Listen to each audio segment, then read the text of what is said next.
এবারে প্রশ্নটি হলো যে বিধর্মীর ঘরে সেহরি খেয়ে রোজা রাখলে রোজা হবে কিনা।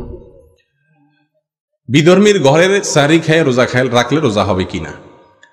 ভাই, রোজা হয়ে যাবে, কোনো অসুবিধা নাই। আপনি কোথায় খাচ্ছেন এটার কোনো গুরুত্ব নাই, আপনি কি খাচ্ছেন সেটার গুরুত্ব। ইমাম সাহেবের বাসায় বসে যদি শুকরের গোশত খান, সেটা কি হালাল হবে? অতএব কার বাসায় খাচ্ছেন, মুসলমান না অমুসলমান, ভালো মানুষ না খারাপ মানুষ, এগুলো দেখার বিষয় না। দেখার বিষয় হলো কি খাচ্ছেন। আমাদের দেশে দেখা যায় অনেকে প্রশ্ন করে যে হিন্দুর দোকানে খাওয়া যাবে কিনা। ওই একই লোক হারাম খাইতেছে সারাদিন, ওখানে জিজ্ঞাসা করে না যে হারাম খাওয়া যাবে কিনা। ঠিক না বে ঠিক?